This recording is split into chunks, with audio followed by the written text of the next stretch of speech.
Now will we see the magic?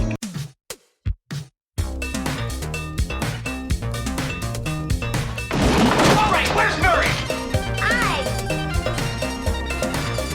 Okay, who is it? This is Jesus, kid. Know then that it is the year 10,191. Yes, we are bored. We're all bored now. Hi, good night. Good night.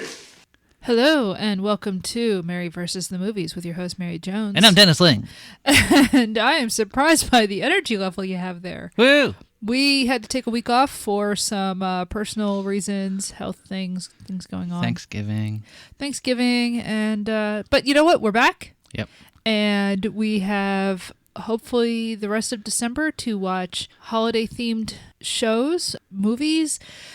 This is actually kind of a tough one. By the way, this is episode 36. I don't remember what we said we were going to see. I feel like this is... This is what we were going to see, but not this week. Oh, okay. So in part because of, things going on with ourselves, we've decided to go for a short one to ease us back into the rhythm of editing podcasts. Also, Silent Night, Deadly Night has been axed. For now. Well, because, we had to take the week off, and so I just thought, well, what can we lose? Let's just lose Silent Night, Deadly Night. Oh. Well, I think it would be more fun. Maybe next year we'll do that with a guest. Okay. So that has been moved off the calendar. And originally I said that the next episode would be Merry Christmas, Mr. Lawrence, but that's like a war movie, apparently. So as much as I'm up for seeing, a David Bowie vehicle, I just feel like, yeah, we need to just watch something that has absolutely no tension in it whatsoever. And so we are going to watch tonight John Denver and the Muppets, A Christmas Together. Okay, now keep this between us, okay? We're married and all.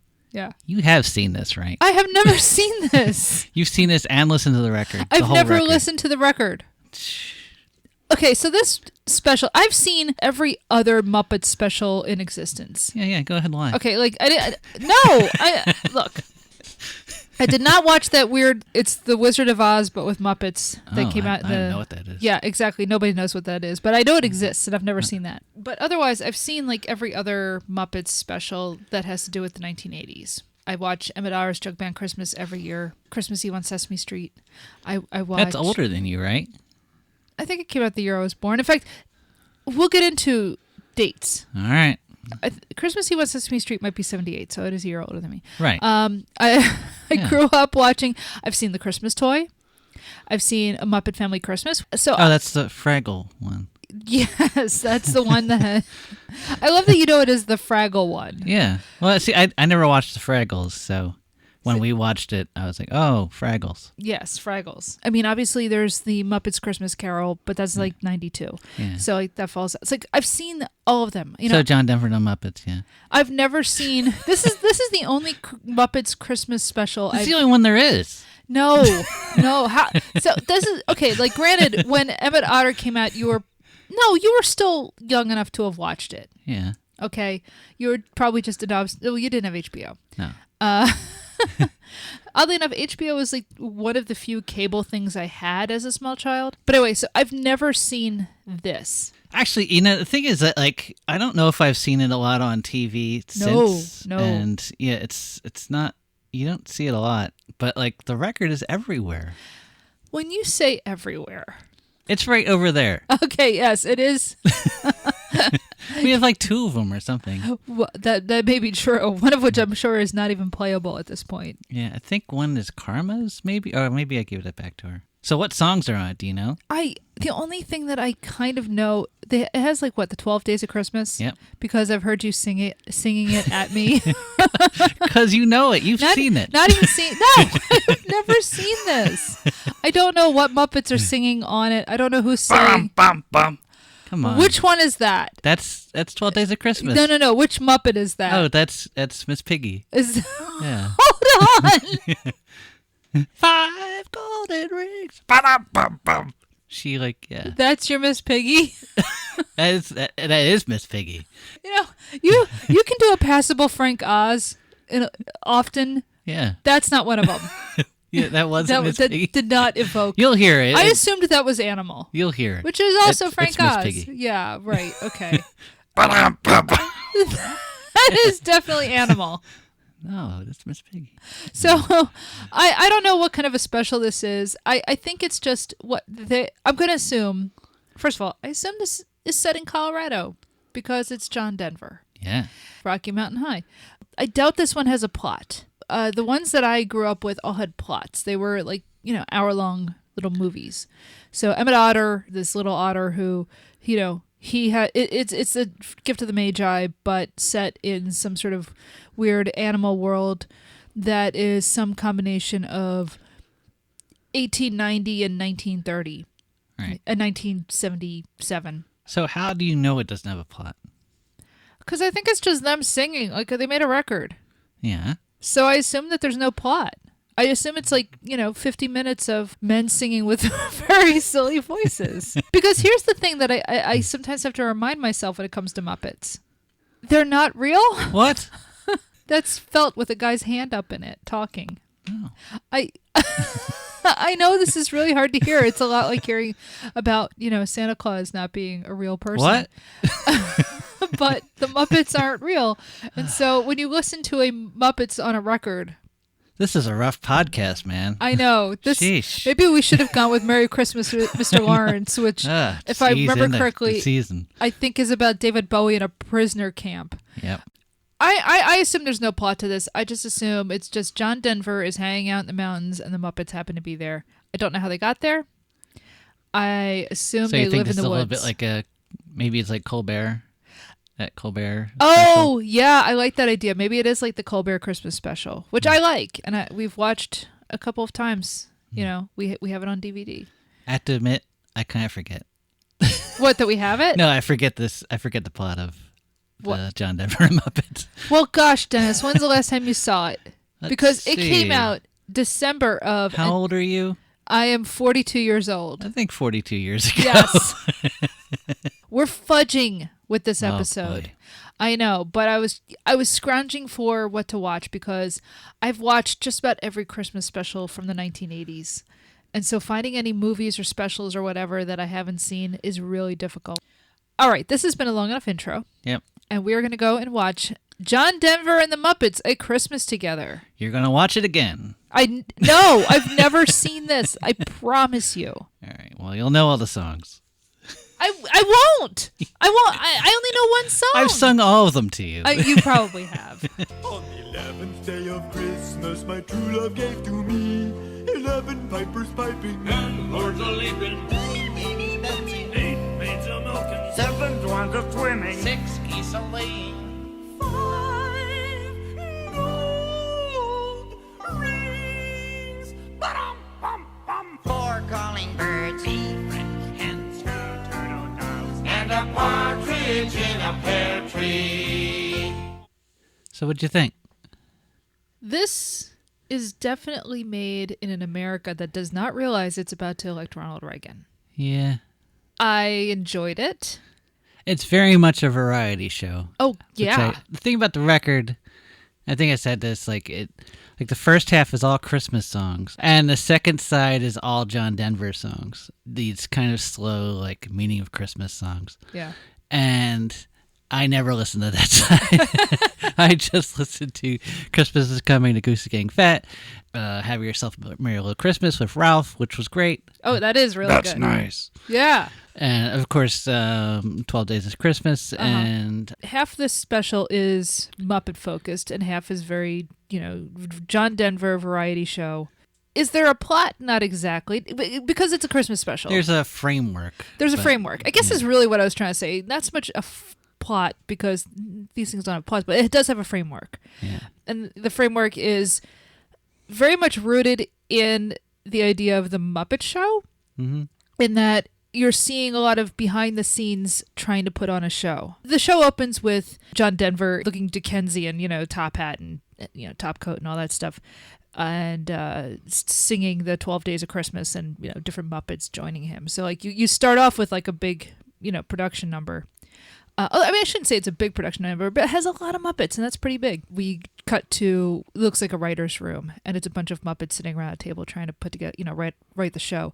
The Muppet Show is really rooted in like two different things. The Muppet Show is very much a 70s variety show, while at the same time we're backstage at a variety show. Right. In doing that, it's very much remaking the Jack Benny show from the radio. Now, was there like a play version or something before, like a vaudeville type of thing? Well, no, that's the thing. I don't. Jack Benny invented that, or I don't know if that show invented the template, because of course where I'm circling around is then you have other shows that kind of use the same idea. So that the Dick Van Dyke Show, the majority of the show is either set either in Rob Petrie's house or it's at the Alan Brady Show. The Muppet Show is either you're getting all of the backstage stuff or it's the comedy bits, the dancing bits on stage. 30 Rock is all like backstage at making a television show. And the Sunset Strip show, what was that? Oh God, yes. Was it Studio 60 on the Sunset Strip? Whew. So the Muppet Show is very much kind of in a certain tradition that TV still does, that you can go all the way back to radio, because there wasn't really anything like you're not going to do backstage of a vaudeville show during a vaudeville show. You have to have these other mediums to do that. Anyway, so I grew up loving the Muppet Show because it was always doing two things at once. You were sometimes backstage and you were sometimes on the stage of like the show that we're supposedly watching. And this special does the same thing, because not only do you have like the opening scene with the writers table, but then there is an ongoing storyline in this with Miss Piggy trying to get a better role. She doesn't want to just be like a background elf. And honestly, when you're Miss Piggy, you shouldn't be a background elf. You're a star player. So yeah, there is an ongoing thing of her trying to seduce John Denver, which is very weird to watch. I mean, she really is trying to seduce him and he's trying to tell her no. And it's very, I mean, it's very much in character for her, but it's also kind of like, oh, they're going a little bit further than I would have, like, because at one point she's just like your wife, she has to share you with me, which is like very, first of all, it's very 70s. So there is like this ongoing thing, and there is one musical number where she does kind of get a lead part, although she never sings in it because poor Frank Oz, can you imagine trying to sing an entire song as Miss Piggy? I've heard him do it. That's the other thing that I kind of found interesting is in the credits, he is listed as the lead of the Muppet performers, like he is the main Muppet performer, and he really is, because it is a lot of Miss Piggy in this special, more than anybody else, I think. Yeah, you really only see Kermit like in the writer's room in that one reminiscing scene. Yeah, there's not a lot of Kermit, but then there's an entire song with Rolf. Yeah. So it's not like you're not getting a lot of Jim Henson, but you're definitely getting a little bit of Kermit. Mm-hmm. So, which is fine, because if I want more Kermit, I know where to find him. And there's this weird scene where they're in the writer's room, and suddenly, like, John Denver just wanders out, and he goes into the void. That was very strange. Like this video void where it's just him just kind of floating in this video, and then suddenly this town forms around him, and the Muppets are watching like, wow, look at that. It is very strange. Yeah. It's an unreality that doesn't quite come back at all. It's like, okay, we got to get him into the town. Let's just have the town appear. Yeah. We won't have a transition or anything. We'll just put him there.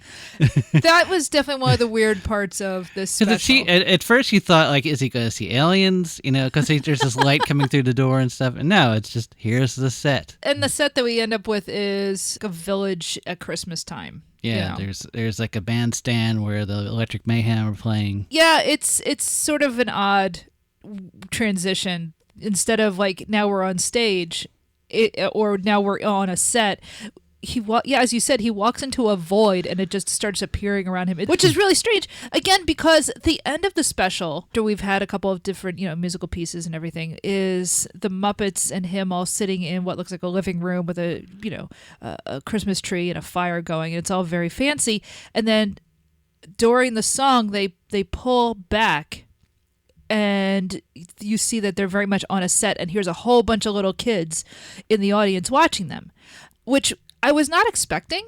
That was kind of a neat way to end the special. I almost feel like maybe they try to do a whole show like that, and it just didn't work. That's And a good so question. They added stuff later. I don't know, because it's a weird, disjointed sort of special. Yeah. So I found on YouTube the old Bing Crosby Christmas special from '77, the one that David Bowie is on. Little Drummer Boy. It has the little drummer boy. That's a very good example of the type of specials that were popular in the 70s, because, it has a whole framing device of him and his family going over to England to visit like some lost relative who has, invited them, and they are in a castle.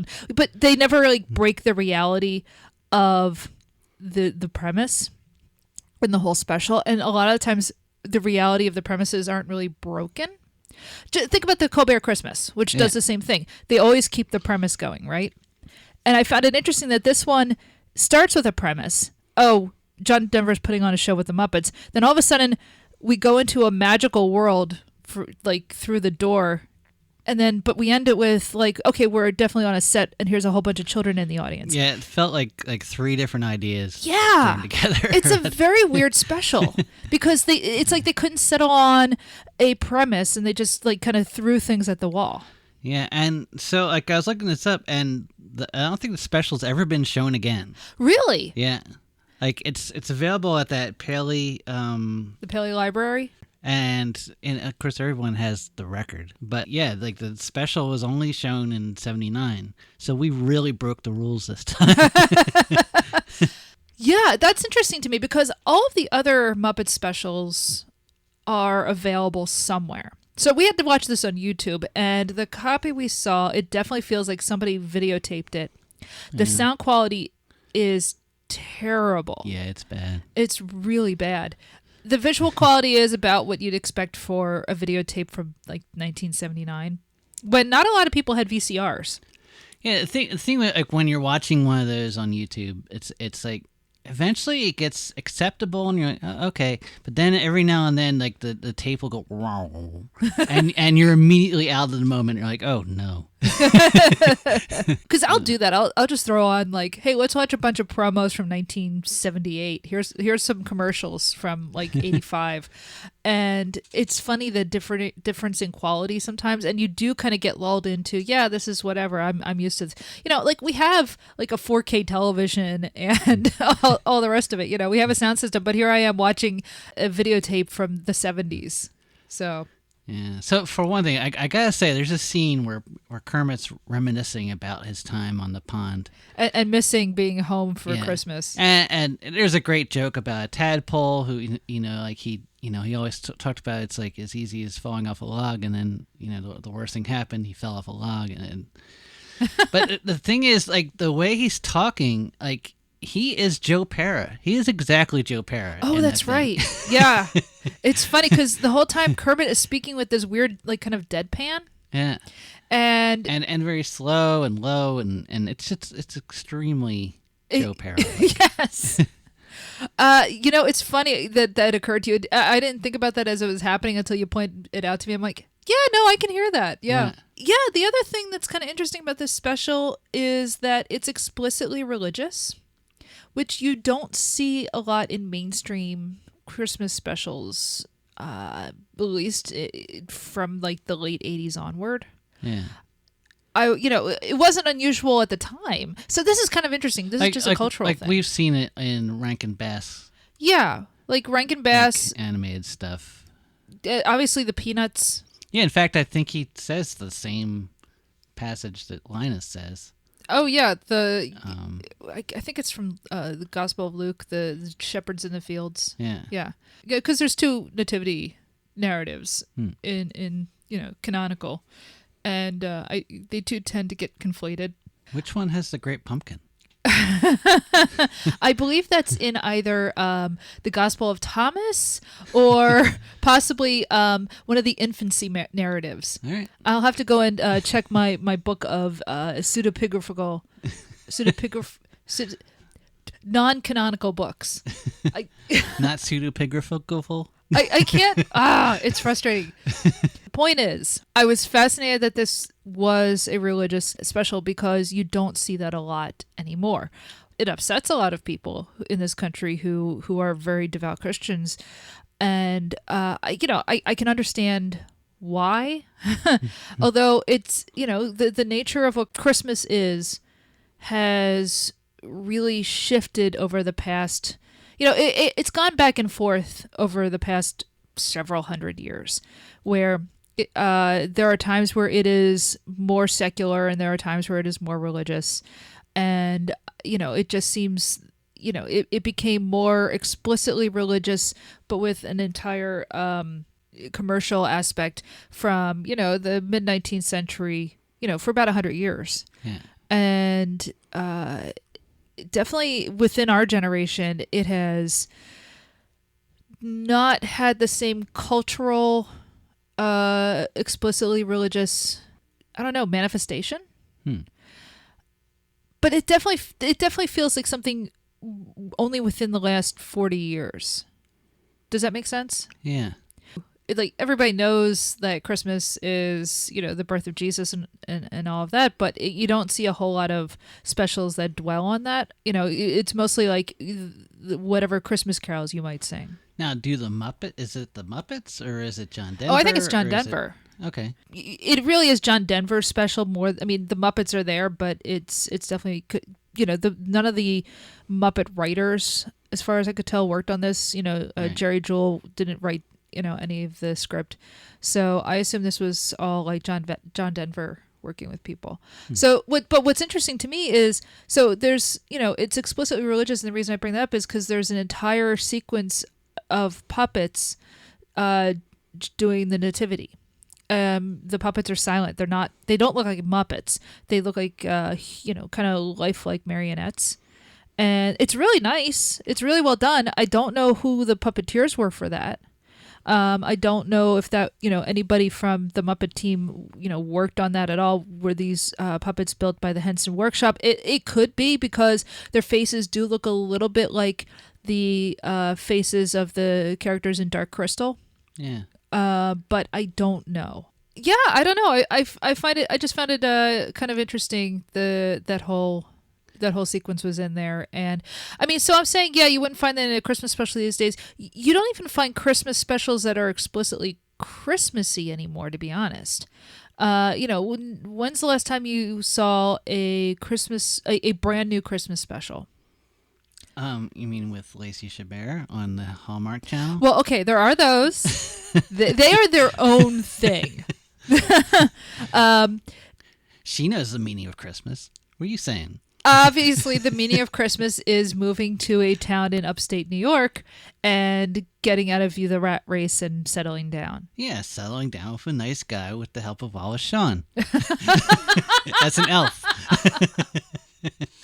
Yeah, I couldn't believe that and one. a lovable scamp of a son. You two should be together. The one thing I regret about giving up cable is that we don't have, immediate access to all the Hallmark Christmas. One of a couple things. Yeah, there's a couple of things. We have an antenna in our attic and it doesn't always work. Yeah. So, but yeah, I do kind of miss all of the ridiculous Hallmark movies. I don't like watching Svengoolie and having like the movie fade out like in the middle. And Yeah, that is very frustrating. Ugh.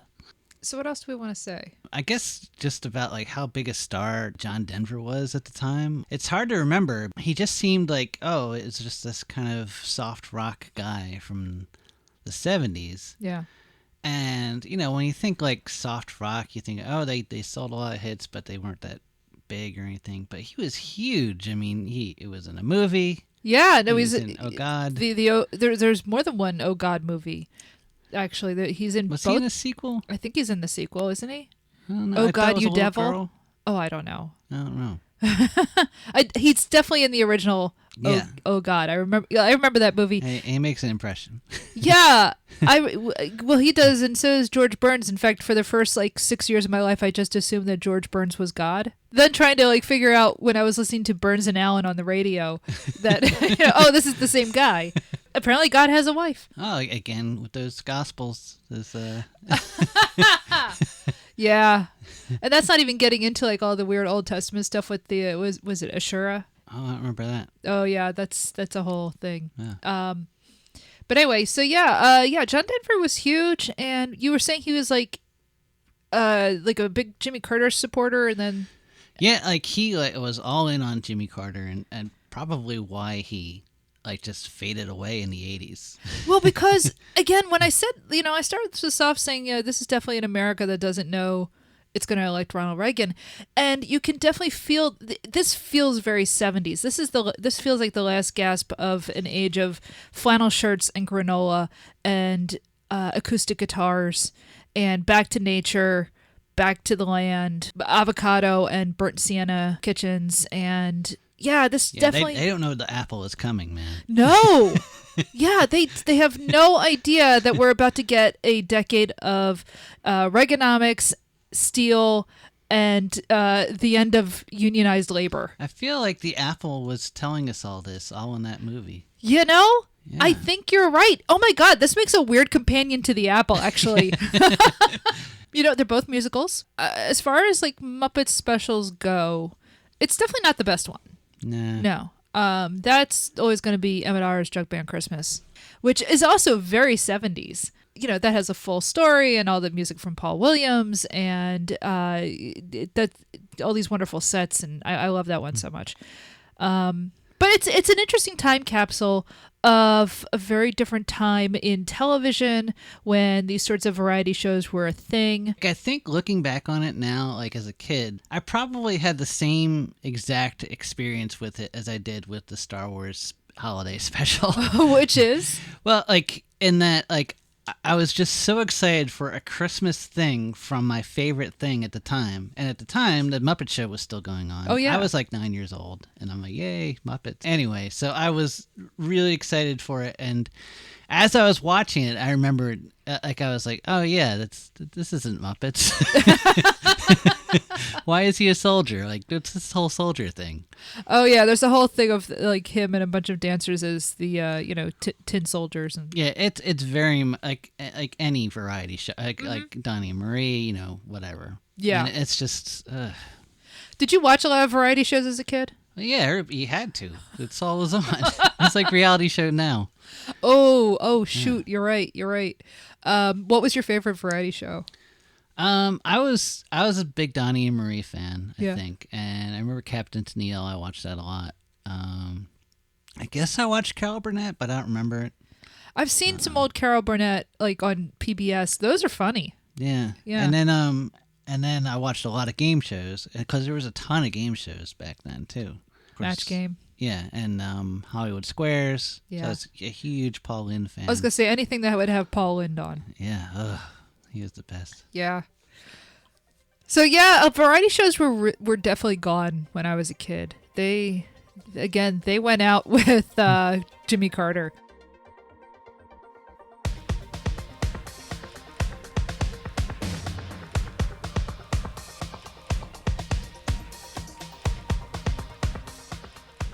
So that was John Denver and the Muppets: A Christmas Together from 1979. John Denver versus the Muppets.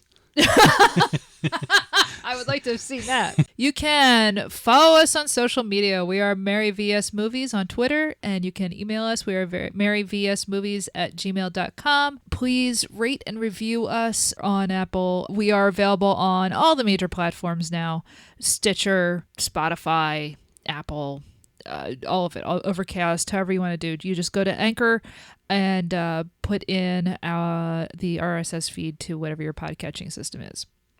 So, now that we're back in the swing of things, next week, I think we're gonna pivot from one Muppet adjacent guy to another Muppet adjacent guy.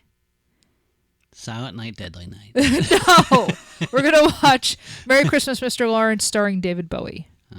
It counts. Labyrinth. Yeah, I'm not making that. Okay, all right. So yeah, that would be next week. A movie that we already had soldiers in this one, so it's See, they all follow on. This is he is Muppet connected. Oh, and it's a singer turned actor.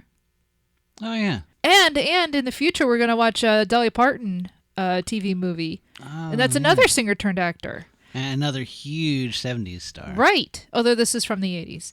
So, I mean... Yeah, but I mean, like, Dolly was... Oh, yeah. Yeah. Huge. So, yeah, this also... When Bowie was huge in the 70s. Boy, this there's something about Christmas and all of these things just sort of... Yeah, Bowie was huge in the 70s, but he was almost just as huge in the 80s. Oh, yeah, no. I mean, he just kind of hit a plateau and stayed there. Yeah. But anyway, so that will be next week's next episode's episode will be Merry Christmas, Mr. Lawrence. So until next time. Ba-dum-bum-bum! See, I told you, it sounded just like it. That does not sound at all like Miss Piggy. Ba-dum-bum-bum! I think it's That's not even your best Frank Oz impression. I don't know. It's close. It's pretty good.